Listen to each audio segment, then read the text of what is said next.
glória a Deus. Antes de nós lermos a palavra, eu tenho dois recados. O primeiro recado, hoje o nosso pastor Fred não está presente. E eu compartilhei com ele essa semana e eu percebi a dor do coração dele. Ele queria muito estar aqui. Há uns 6 meses atrás ele se programou com a esposa dele para participar de um congresso voltado para casal, voltado para família. Um congresso abençoado que alguns irmãos da nossa igreja estão participando com os anos. E esse ano ele se programou para estar lá. Então ele está desde sexta-feira em Atibaia, retirado ele, a Fabiana, sendo ministrado sobre a palavra de Deus em relação ao casal. E ele falou: Lê, coração apertado, mas eu já tinha dado minha palavra, eu já tinha me comprometido, e o motivo do coração dele estar apertado é que ele gostaria de estar aqui conosco, celebrando ao Senhor. Ele gostaria de estar aqui conosco na vigília, ele gostaria de estar aqui conosco nessa manhã. Mas ele não está aqui por um motivo tremendo, irmãos. Ele separou um momento para ele e para a esposa dele. Os filhos ficaram aqui, está só os dois lá, mais o Espírito Santo, tendo um tempo tão especial, onde eles estão ouvindo a palavra, onde eles estão orando junto, devem estar dando uns beijinhos, e glória a Deus por isso. E eu queria fazer uma oração, abençoando a vida do nosso pastor e da nossa pastora. Feche os teus olhos.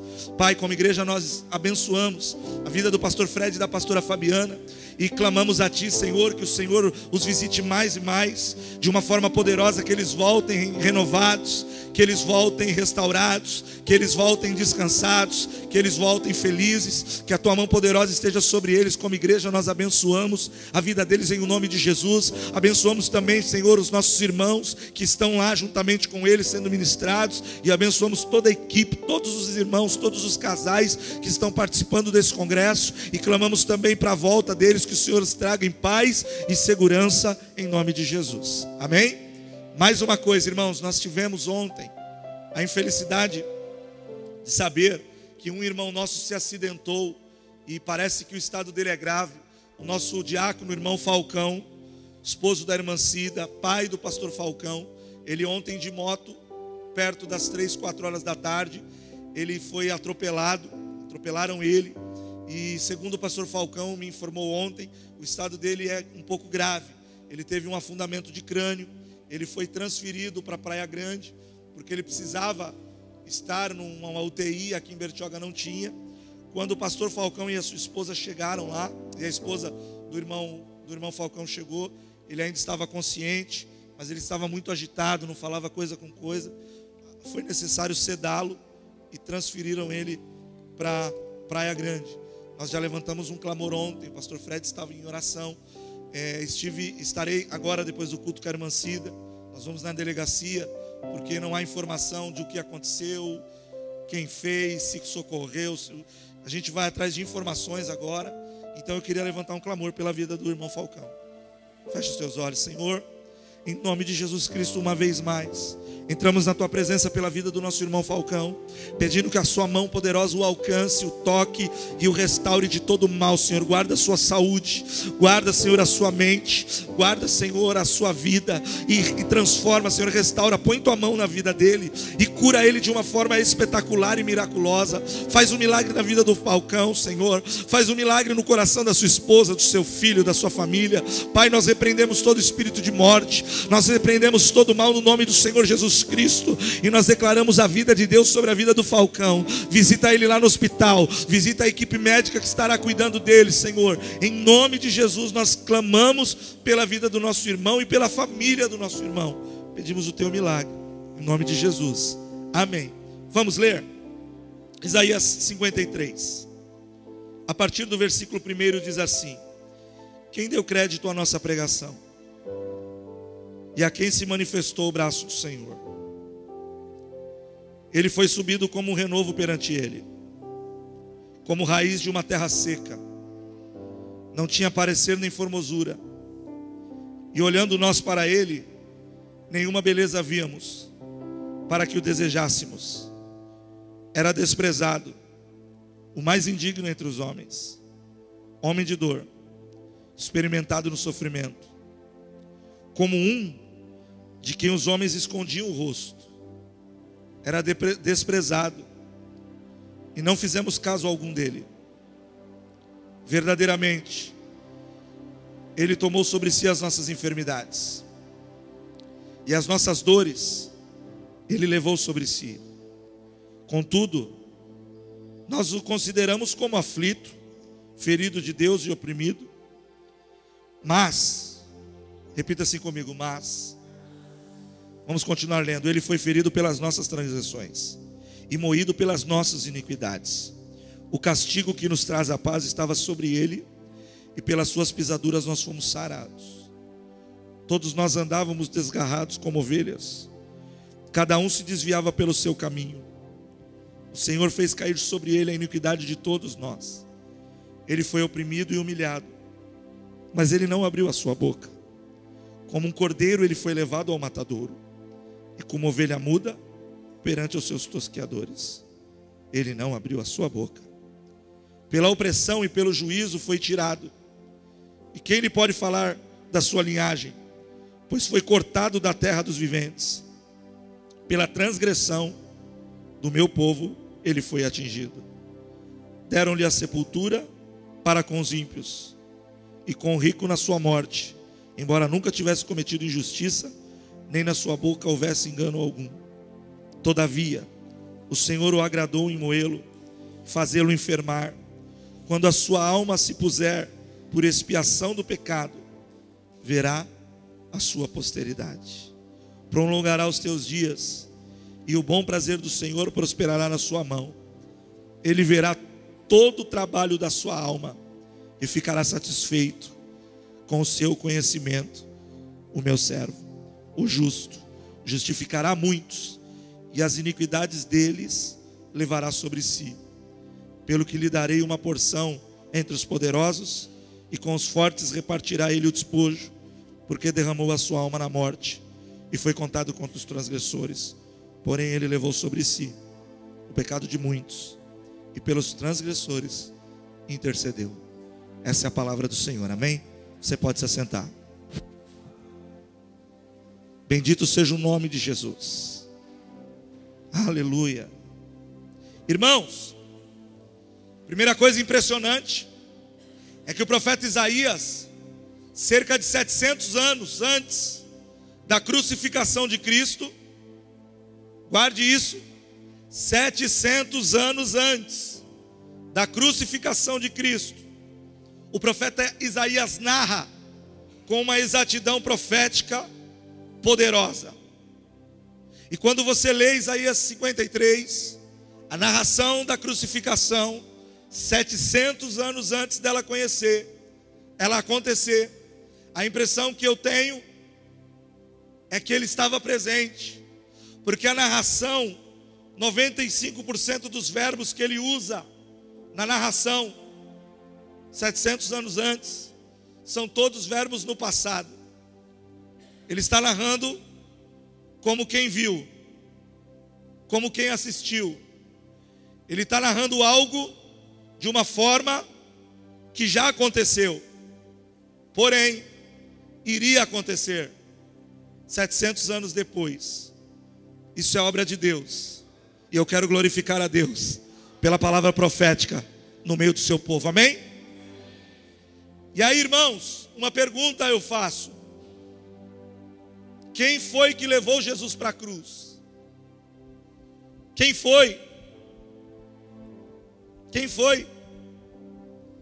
Porque a Bíblia diz que ele era o cordeiro imolado desde a criação, da fundação do mundo. E ele foi para a cruz, e a primeira pergunta que eu quero pensar com você é essa: quem foi que levou? Alguns podem pensar, foi Judas. Foi a traição de Judas. Judas o entregou por algumas moedas. Outros podem pensar, não, pastor, foi culpa de Anás e Caifás, os dois sumos sacerdotes que existiam no tempo de Jesus. As coisas estavam tão bagunçadas que só pode ter um sumo sacerdote. A classe sacerdotal é muito grande, vários sacerdotes. Agora o sumo sacerdote, o que tem o direito, o dever e a obrigação e a responsabilidade de uma vez por ano entrar no Santo dos Santos e oferecer holocausto em favor do povo, só existia um sumo sacerdote por geração. Nos dias de Jesus a coisa estava tão bagunçada que nos dias de Jesus haviam dois. eles já tinham, a religião já tinha burlado a lei. E existia Anás e Caifás, 2 sumos sacerdotes.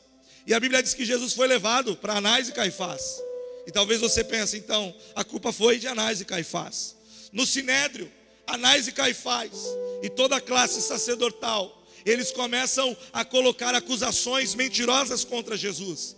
Eles começam a levantar calúnias e difamações, todas mentirosas. A Bíblia diz que eles têm coragem de pagar propina para algumas pessoas, ir lá e darem falsos depoimentos a respeito de Jesus. Pessoas foram depor a respeito de Jesus para condenar Jesus, e a Bíblia diz que eram pessoas mentirosas, eram falsas testemunhas, pagas por Anás, Caifás e toda a cúpula sacerdotal.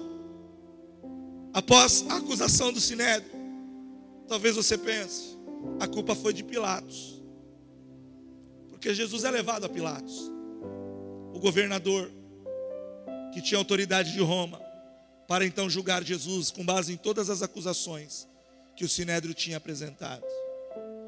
Pasme, querido, irmão e irmã, nessa manhã há uma triste notícia. Não foi Judas, não foi Anás e Caifás, não foi Pilatos. Sabe quem levou Jesus para a cruz? Fomos nós. É muito triste isso. Foi eu. Para você não sentir-se acusado, e eu não vim nessa manhã acusar ninguém, eu vim pregar a cruz de Cristo, amém?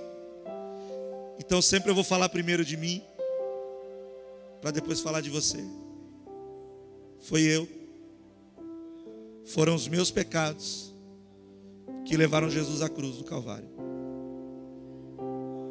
Foi você. Jesus morreu de uma maneira tão terrível. Isaías 53 narra de uma maneira tão tremenda e tão dolorosa a vergonha, o sofrimento, o escárnio, a zombaria, a humilhação.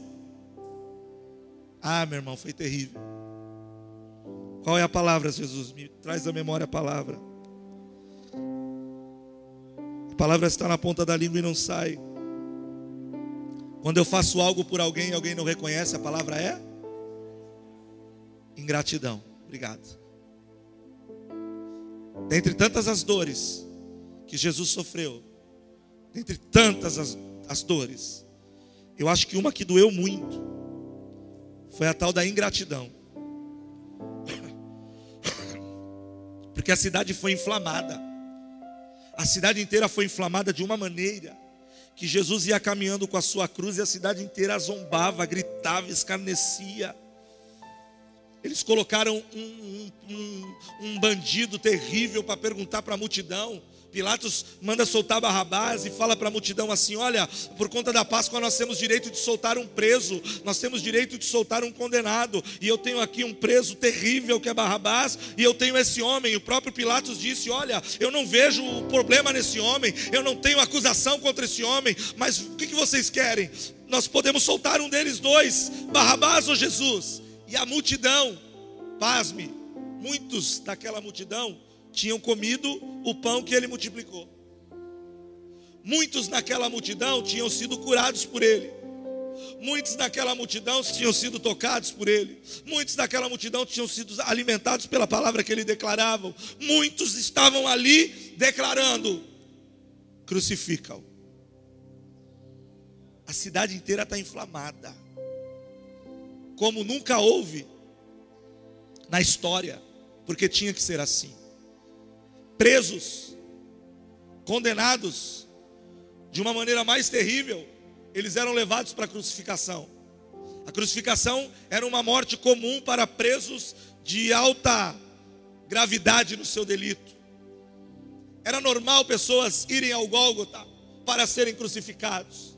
Agora a reação que a cidade tem era a fúria do inferno nos corações dos homens, inflamando contra a pessoa do Senhor Jesus, para que a palavra do Senhor se cumprisse a respeito de Cristo e a respeito do sacrifício que Ele fez por mim e por você.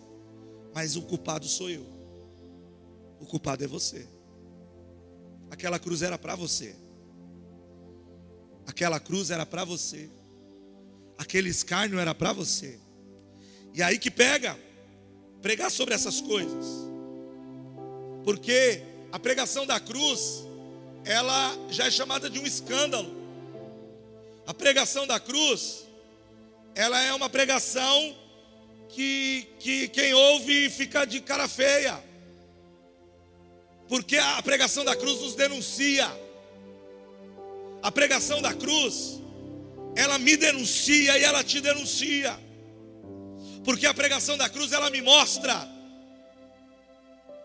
que eu não sou tão bonzinho quanto você pensa que eu sou. A pregação da cruz me mostra que eu não sou tão legal, tão santo quanto você acha que eu sou. A pregação da cruz mostra que você não é desse jeitinho que a gente aparenta ser. Nós temos um defeito terrível de, dependendo do ambiente que nós vamos estar, a gente põe uma máscara, a gente põe uma roupa. Dependendo do ambiente que a gente está, a gente põe uma máscara e uma roupa.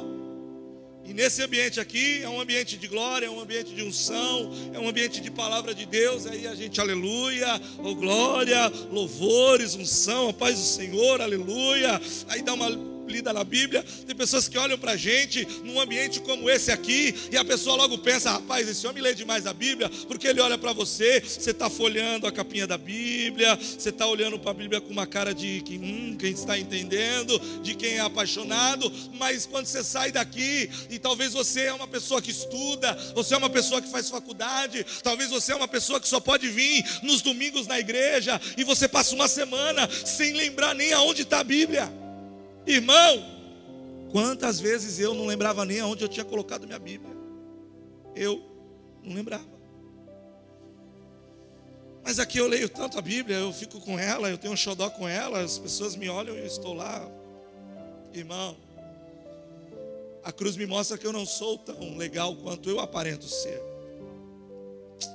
Não sou tão correto. A cruz me mostra que eu não sou tão correto quanto você pensa que eu sou. Quando eu olho para a cruz e eu vejo que ele foi moído, a Bíblia diz em Isaías 53 que Deus esmagou ele. Escute, Deus pegou o seu filho e esmagou. Sabe o que é esmagar? Deus moeu ele, Deus quebrou ele. E sabe quem é o culpado? Sou eu. Sou eu. Aí não dá para fingir aqui dentro. Eu consigo fingir aqui fora, irmão. Eu consigo interpretar aqui fora. Mas aqui dentro, e quando eu olho para a cruz, nós cantamos aqui: foi meus pecados que te prender na rude cruz, lugar que era meu. Irmãos, não é essa cruz bonitinha que você vê nos pingentes, no pescoço. Não é aquela cruz bonitinha de madeira que você vê às vezes em alguns lugares, que você vê em algumas igrejas, o símbolo bonitinho. Nossa igreja é uma rocha e no meio tem uma cruz bonita, e uma ideia que é uma cruz, mas é meio que uma espada. Que legal, que ideia maravilhosa. Você olha para um pingentinho num pescocinho de alguém, você fala: que legal, que bonitinho. Não é isso não, irmãos. Foi uma rude cruz.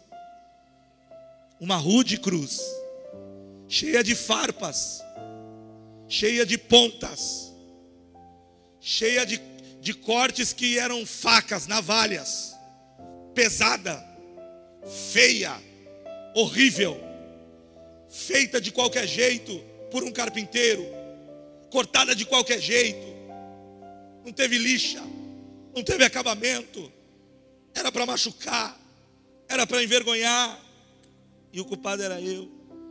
Aí eu olho para ela e ela denuncia o quão egoísta eu sou. como egoísta nós somos, irmãos. Sabia, pastor? Nós somos egoístas. Pastor, existem pessoas, não dá para generalizar, e tudo que eu vou falar aqui, irmão, não estou generalizando, estou falando de mim, estou me expondo para vocês.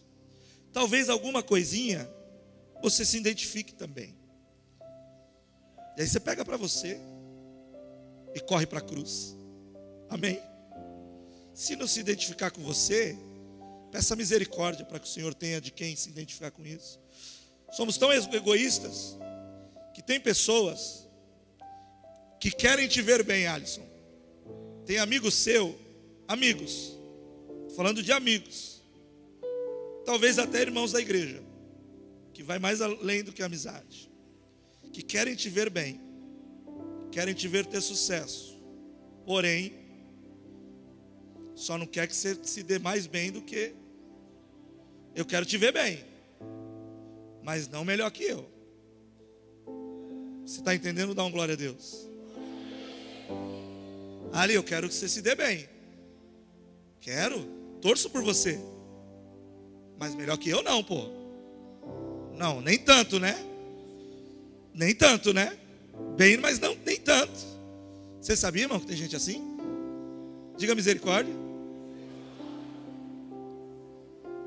Ela denuncia a minha inveja. A minha inveja. E inveja não é admirar algo de outra pessoa. Inveja é dar uma revolta no coração de por que eu não tenho? Por que ela tem? Por que ela pode? Por que ele faz e eu não? Por que ele consegue e eu não? E aí quando eu olho para a cruz de Cristo, e pelo sangue que ele verteu, há um confronto terrível. As minhas mentiras. As minhas mentiras. Pastor, mas crente não mente. É, irmão, crente não mente. E sabe o que é o pior? Mentiras que já estão no automático. A gente nem percebe. Já está no automático. A gente já mente sem perceber. A gente nem, às vezes não consegue nem correr para o arrependimento e pedir perdão para Deus, porque a gente nem percebeu que a gente mentiu. Já está no piloto automático as mentiras. Porque essas que estão no piloto automático são as mentirinhas. São as meias verdades. Você fala, mas não é uma mentira, é uma meia verdade, é uma meia mentira. Você está aí, diga amém. O meu ego, como eu sou bom, eu sou demais, é o Pai, o Filho, o Espírito Santo e depois eu. Porque quando eu canto, você já reparou? Quando eu canto, os passarinhos entram dentro da igreja para ouvir minha voz. Irmão, o meu sorriso, olha, você já viu o sorriso mais lindo que esse, irmão? Meu Deus, como eu sou inteligente. Meu conhecimento da Bíblia, irmãos, não tem. Meu conhecimento bíblico, minha eloquência. Como eu sou gente boa, pastor Jorge, eu sou legal, cara, a igreja está cheia de gente legal, mas que nem eu sou o mais legal, eu sou demais. A cruz denuncia a minha maldade. A minha maldade. Eu vi um vídeo ontem no jornal, rapidinho assim, estava correndo, tomando banho para vir pregar nos jovens, e eu vi um vídeo muito rapidinho, um caminhãozinho parado, um caminhãozinho tipo que tem lá no Guará, parado, e o carro de trás buzinando, para o caminhãozinho sair. A pessoa buzinou, aí o motorista do carro de trás abriu a porta e saiu, valentão, e a câmera filmando tudo. Aí o caminhãozinho saiu e foi embora. O valentão entrou no carro. O caminhãozinho voltou de ré, irmão, e acabou com tudo. Pá! Eu olhei e falei, meu Deus, acabou com o carro. E o caminhãozinho cheio de ferro, o caminhãozinho nem riscou. Acabou com o carro. Eu fiquei chocado. Falei, misericórdia. Misericórdia. Aí talvez você pensasse, pastor, eu não teria coragem de fazer isso. Irmão, talvez nós não tenhamos coragem de fazer de fato. E é possível que no nosso meio existam pessoas que passava de ré, ligava primeiro e passava por cima de novo, e engatava ré de novo e passava de novo, e passava de novo, e ainda cuspia em cima. É possível que no nosso meio tenham pessoas nesse nível. Mas é possível que no nosso meio tenham pessoas que falam, não, pastor, eu sou bravo, não, mas eu não faria isso. Eu não faria isso de fato. Mas aqui, ó, e aqui, aqui e aqui, a minha arrogância,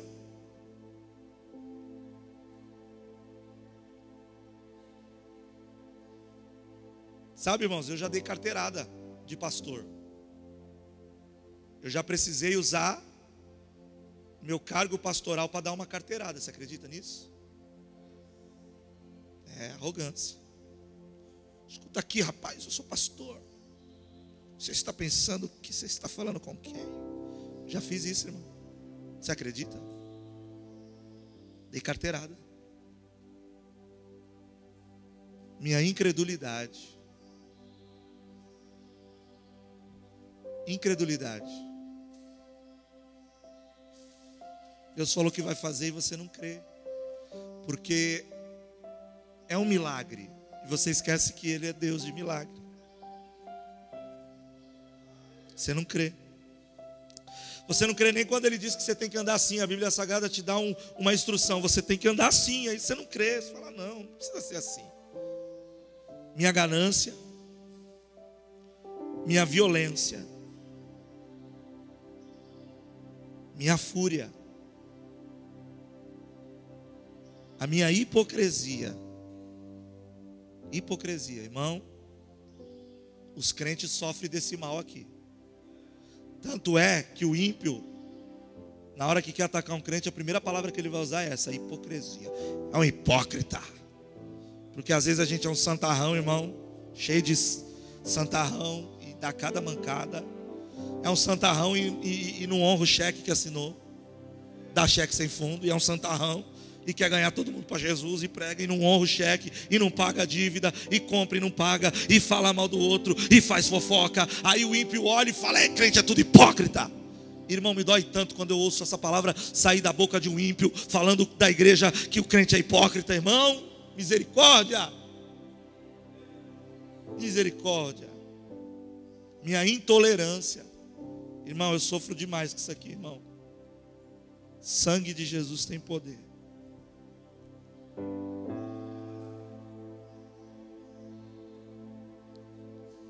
Minha autossuficiência.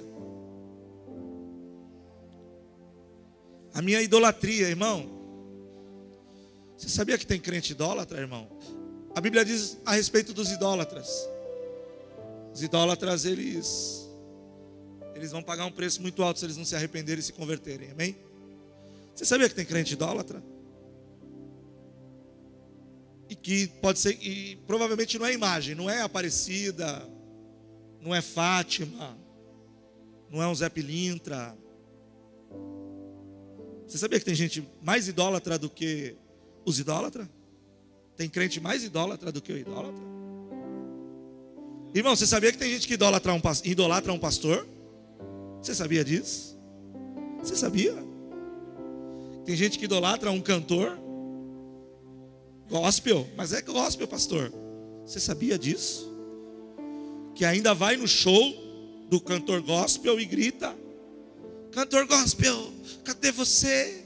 Eu vim aqui só para te ver.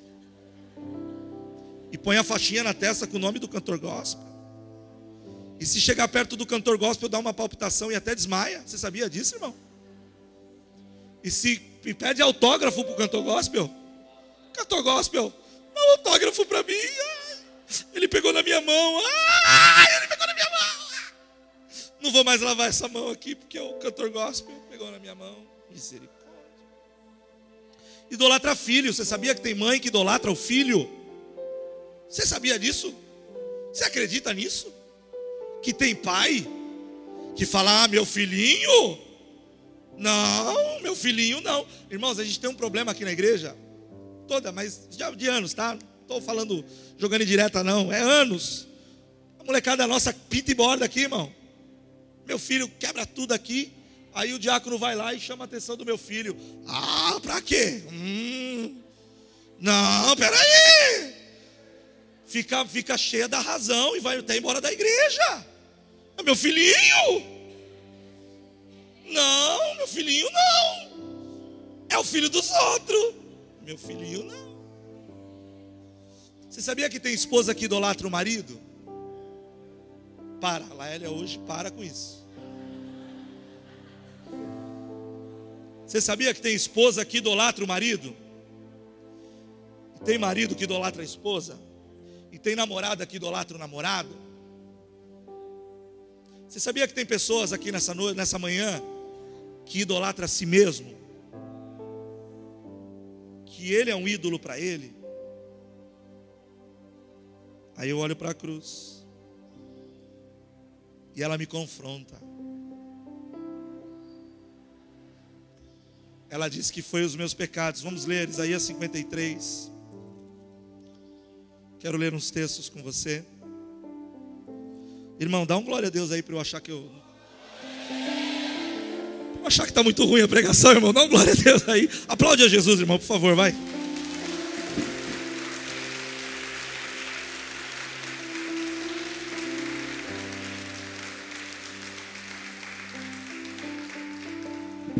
Isaías 53, versículo 4 e 5 diz assim, leia comigo, acompanhe comigo, abre a sua Bíblia, se você fechou, eu vou te dar um tempo para você abrir ela de novo. Isaías 53, versículo 4 e 5.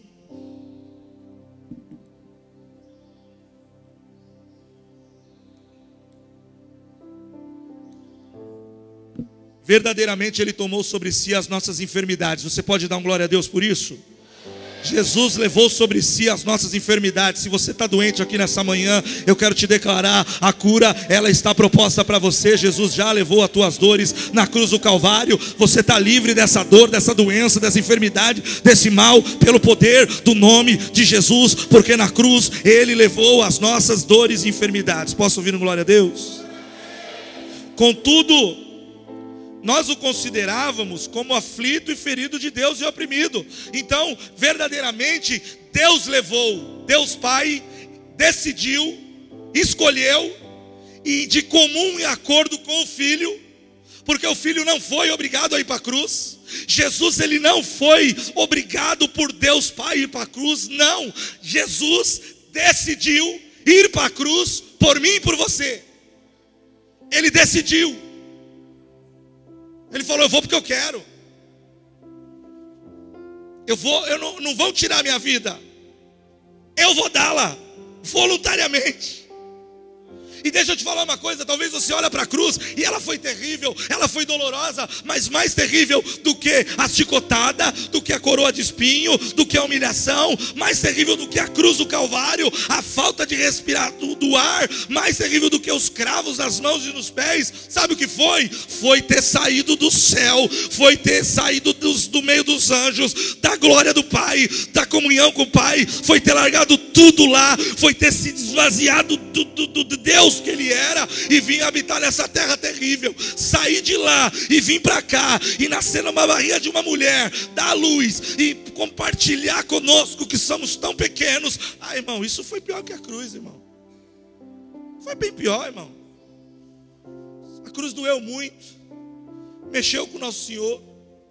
Ele estava no Getsemane, ele ficou tão mal que ele chegou para os amigos dele e falou assim: rapaz, estou mal. Estou mal, eu preciso de vocês, fiquem comigo, eu estou mal. Aí ele foi orar, irmão, e a Bíblia diz que ele começou a chorar, Ele estava numa pressão tão intensa. A Bíblia diz que ele começou a suar sangue, irmão. E os médicos, a medicina diz que isso é possível.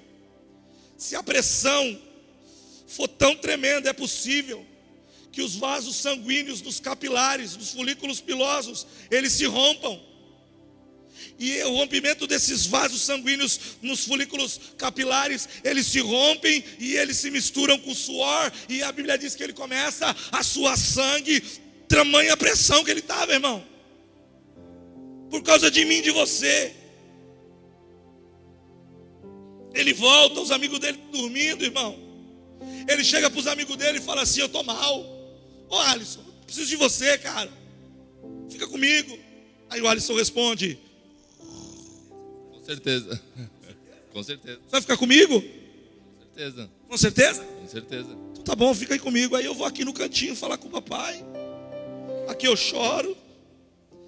Aqui eu sou o sangue, eu estou mal. Mas o Alisson está comigo, eu não estou sozinho. Aí eu volto.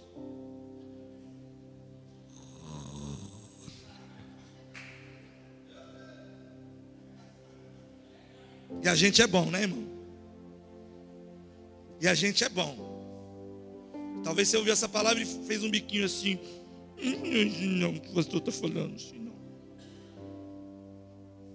Aí ele volta e ele chora.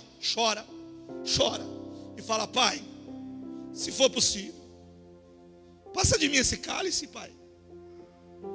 Porque a ira de Deus,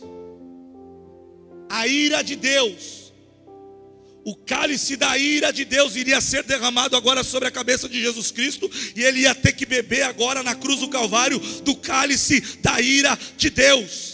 O que estava fadado eu e você, qual era o nosso futuro, o nosso destino e a nossa recompensa por merecimento, era o cálice da ira de Deus. Nós merecíamos o cálice da ira de Deus,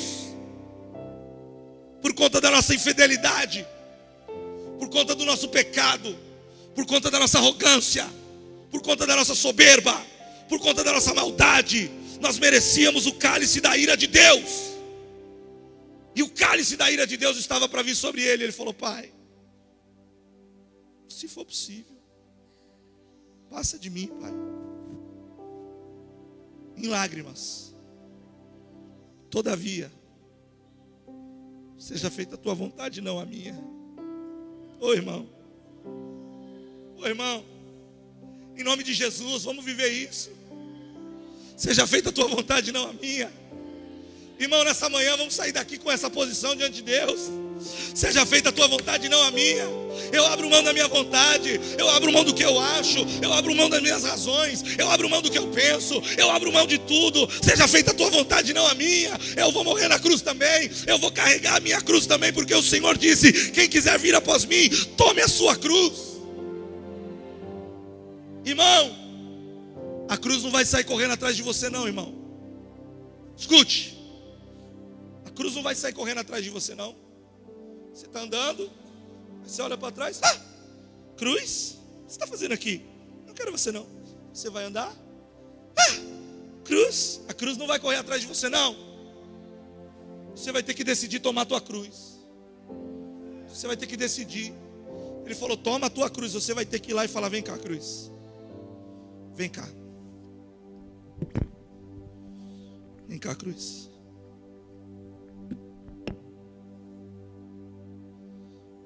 Vamos aí, cruz.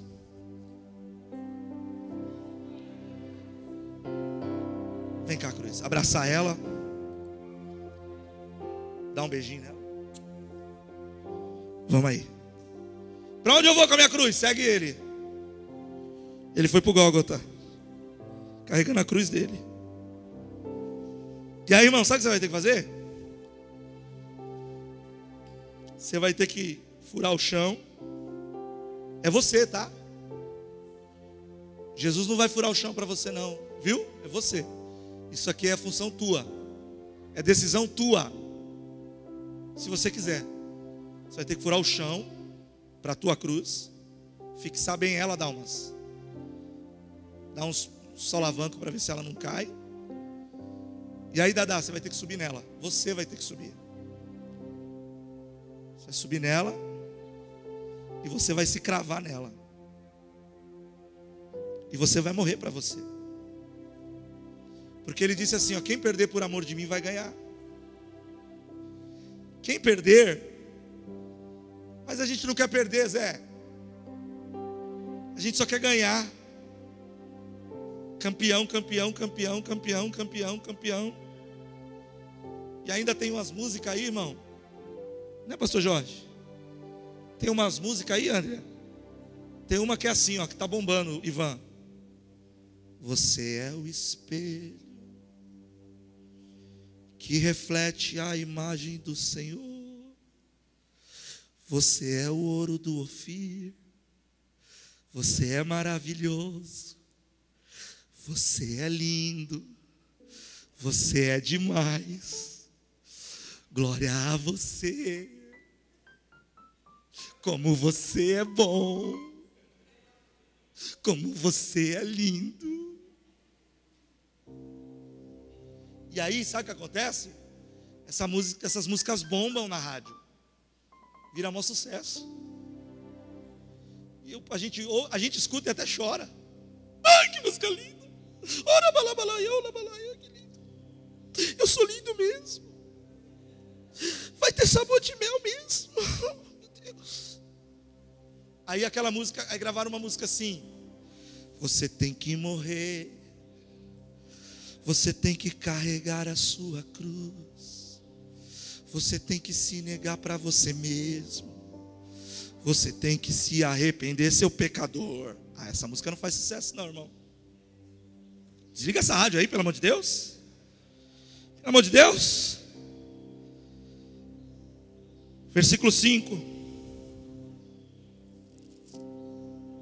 Mas ele foi ferido pelas nossas transgressões. Aqui, ó, o culpado, ó. Ele foi ferido pelas nossas transgressões. Ele foi moído pelas nossas iniquidades. O castigo que nos traz a paz estava sobre ele.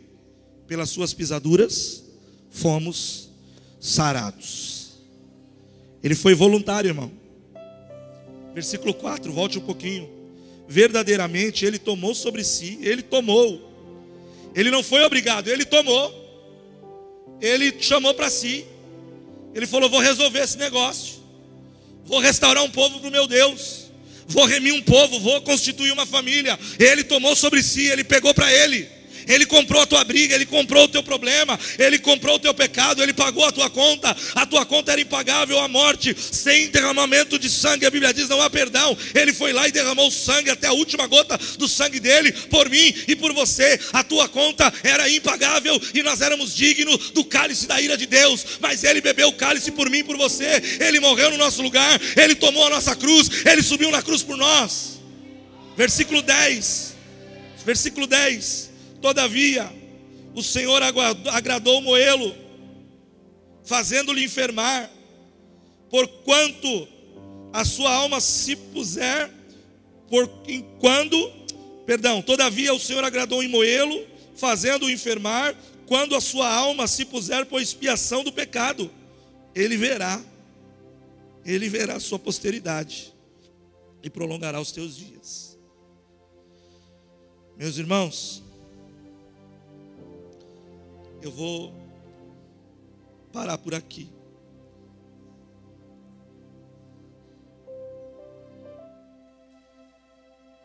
Ele é demais.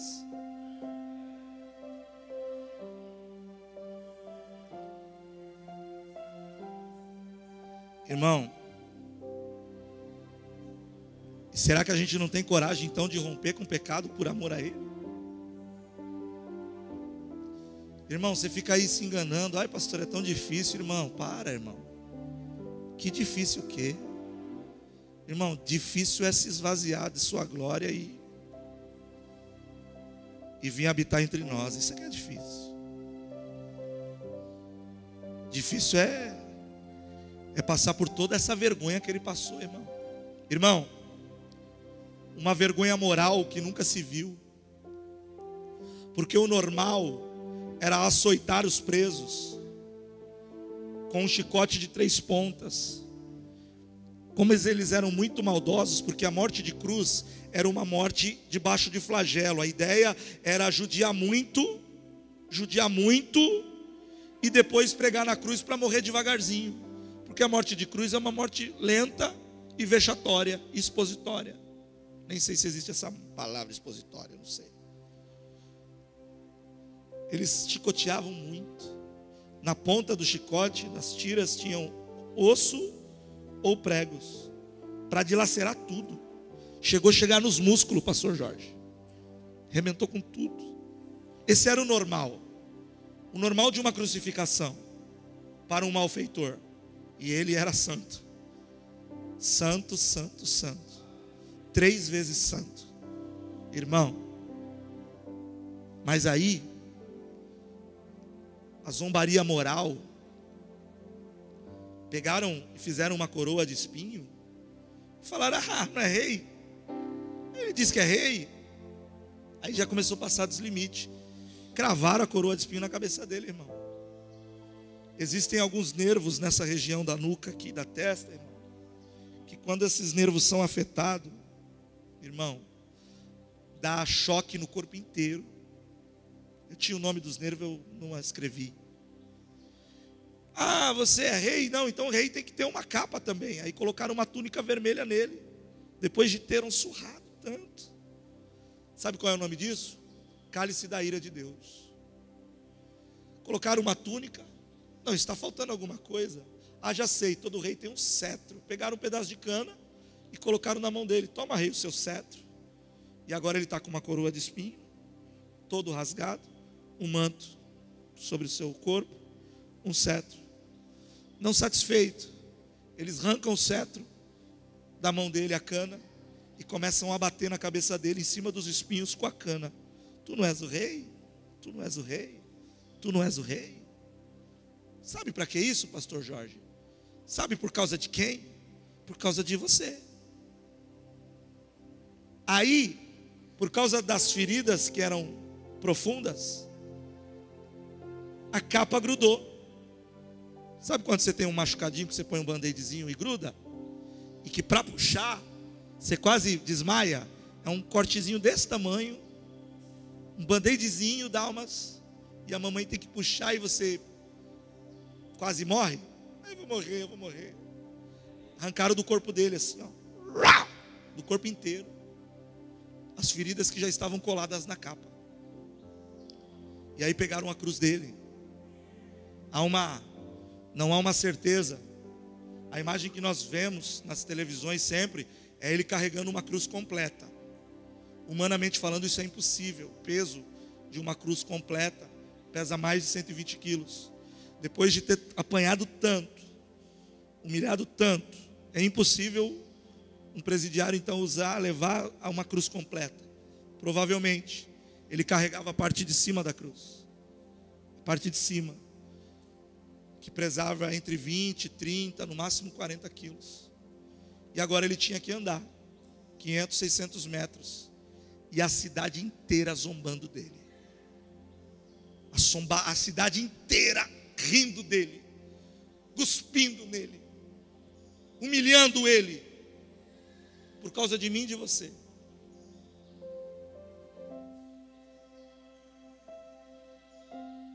Aí, irmão, chegando no Gólgota, eles cravaram 2 pregos, provavelmente no metatarso. Existem 2 ossos aqui, ó, e no meio, provavelmente aqui entrou os pregos. Pregos de cerca de 12 centímetros e meio. E aí pregaram seus pés. Todos os presidiários, todos os criminosos que iriam morrer na cruz, eles recebiam um coquetel feito com vinagre, com mirra e com mais uma outra erva, que era um coquetel para entorpecer, para amenizar um pouco o sofrimento da crucificação. A Bíblia diz que ele rejeitou, ele não aceitou. Ele se deu por você, totalmente. Ele foi por você até a última consequência. E aí não é possível que eu e você vamos continuar em cima do muro. Não é possível que eu e você vamos continuar cocheando entre dois pensamentos. Não é possível que eu e você não vamos tomar uma posição diante dele, por tudo aquilo que ele nos fez, irmãos. Não é possível. Não é possível que nós não vamos nos posicionar contra o pecado. Não é possível que nós vamos optar pelo pecado, porque quando eu opto pelo pecado, eu rejeito a cruz. Quando eu escolho o pecado, eu rejeito a cruz. A Bíblia diz que as pessoas não faziam caso dele. Não é você ver uma cena cruel, ficar meio assim, ai, passar mal e olhar, e não quero olhar. Não é isso. A Bíblia diz que ele era sem parecer nem formosura, e que as pessoas nem faziam caso dele, ignorava mesmo. E aí, o negócio era tão, não era por misericórdia, era por desprezo. Desprezo. Ele foi desprezado, ele foi humilhado, ele foi espancado, ele foi quebrado, ele foi torturado, ele foi mutilado por nós. A crucificação representa o cálice da ira de Deus, mas ela também representa o amor grande, tão grande, que Deus tem por você. A cruz, ela representa o tamanho do amor de Deus pelas nossas vidas. O tamanho do amor de Deus por mim. O tamanho do amor de Deus por você. Ele foi suspenso no madeiro. Sabe o que significava suspender um crucificado no madeiro? Não era só para expor.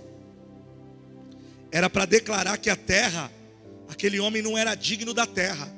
Aquele homem estava sendo rejeitado pela terra. Quando eles suspendiam um maldito no madeiro, eles estavam declarando: esse homem ele é tão maldito que até a terra o rejeitou. Ele está sendo cortado da terra. E aí ele vive algo muito terrível, irmão. Em meio a tantas zombarias. Tu não és o Cristo? Tu não és o Messias? Desce daí. O outro ladrão aqui do lado falou: mas você não tem o poder? Tira um barato. Um outro fala: Senhor, lembra-te de mim quando tu entrares no teu reino. Ele olha para aquele criminoso. Aquele sim era um criminoso. Eu não sei o que ele fez, mas aquele sim merecia estar ali. Aquele homem poderia ter feito atrocidades terríveis, eu não sei. Mas ele olha para aquele moço e fala: ainda hoje tu estarás comigo no paraíso, fica tranquilo. Esse é Jesus, irmão. Agora ele está entre o céu e a terra. E aí a coisa mais terrível, aonde ele abriu a boca, porque até então ele foi como uma ovelha muda. Ele não abriu a boca, ele não reclamou, ele não murmurou. A gente murmura por causa de uma dor na unha, irmão. Por causa de uma unha encravada, a gente fala tanta bobagem, a gente reclama tanto por causa de uma unha encravada. Ele não abriu a boca. Só teve uma hora que ele abriu a boca, porque agora, além da terra o rejeitar, o céu o rejeita. Deus se afasta, e aí ele abre os seus lábios e fala: Eli, Eli, lama sabachthani. Deus meu, por que me abandonastes? Agora o teu pecado está nele. Agora as tuas falhas, as tuas transgressões estão nele. Todo o pecado da humanidade agora está nele. A ira de Deus está nele. E porque está nele, Deus se afasta. E agora ele é rejeitado pela terra. E agora o céu se afasta. E agora ele fala: Deus, é provável, pastor Jorge, que as gotas de sangue no Getsemane sejam por causa desse momento. Porque ele apanhou muito, mas ele não abriu a boca. Ele foi envergonhado, mas ele não abriu a boca. Eu acredito que o desespero dele no Getsemane foi por causa desse momento. O momento que ele seria desligado do Pai. Foi tão violento o que o nosso pecado fez com ele, que a terra entrou em colapso. A terra entrou em convulsão. Era meio-dia, o céu se escureceu, o sol se apagou ao meio-dia. As rochas começaram a explodir. Houve temores. As sepulturas se abriram e os mortos começaram a ressuscitar, irmãos. Tamanho a ferocidade do que estava acontecendo ali. Mas ele estava remindo. a minha e a tua vida. Ele estava pagando a minha e a tua conta. Ele estava nos dando agora o direito da ressurreição e da vida. Ele estava acabando com a morte. Ele estava matando a morte. Ele teve poder para matar a morte. Acabou a morte. Ele falou: morte, aonde está o teu aguilhão? Acabou. Aplauda ele, irmão.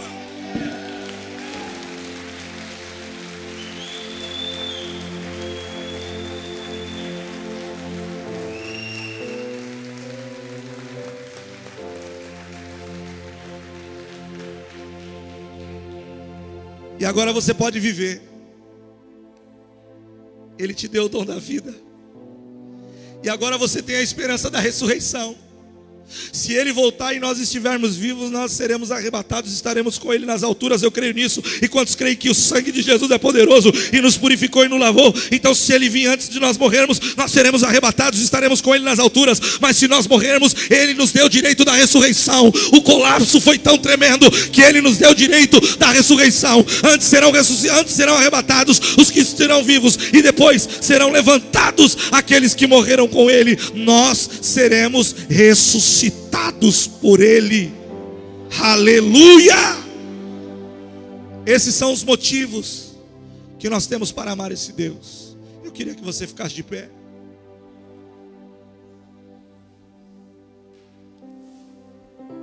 Aleluia! A mensagem da cruz, ela traz uma notícia para mim e para você. Sabe qual é? Você precisa morrer. Deixa eu te fazer uma pergunta. Você já morreu hoje? Bispo, você já morreu hoje? Aleluia. Você já morreu hoje? Gladson, você já morreu hoje, Gladson? Está meio vivo ainda aí, você falou? Tem que morrer. Essa é a mensagem da cruz, Cláudio. Você tem que morrer. Para você mesmo, para o mundo, para o pecado. Essa é a mensagem da cruz, irmão. Para essa manhã de Santa Ceia. Ele nos convida. Venha após mim. Negue-se a si mesmo. Toma a sua cruz. Me segue. Feche seus olhos, Pai. Estamos diante da Tua palavra. Estamos diante da Tua palavra. Estamos diante da Tua palavra, Senhor, e ela foi pregada. Eu gostaria muito que o Senhor cumprisse o propósito ao qual ela foi enviada nas nossas vidas, Pai. Senhor, perdoa os nossos pecados, as nossas falhas, as nossas transgressões. E te agradeço, Pai, porque o Senhor nos amou primeiro, nos escolheu primeiro. O Senhor pagou o nosso pecado. Tua palavra diz, Pai, no versículo 11 e 12 de Isaías 53, que tu verás o fruto do teu penoso trabalho e se alegrará. E o fruto está aqui nessa manhã, te exaltando e te celebrando, e se humilhando na tua presença. Estamos aqui hoje pelo teu sacrifício na cruz, e nós te glorificamos por isso. Nós pedimos graça do Teu Espírito Santo para se santificar cada vez mais. Se santificar cada vez mais. Se santificar cada vez mais, Senhor. Como é difícil tomar a cruz. Tomar a cruz é muito difícil, mas pela obra do Teu Espírito Santo isso é capaz, isso é possível. Então nos ajuda, Espírito Santo, a tomar as nossas cruzes, tomar a cruz e morrer dia após dia e reviver para Ti dia após dia, Senhor. Crava essa palavra nos nossos corações.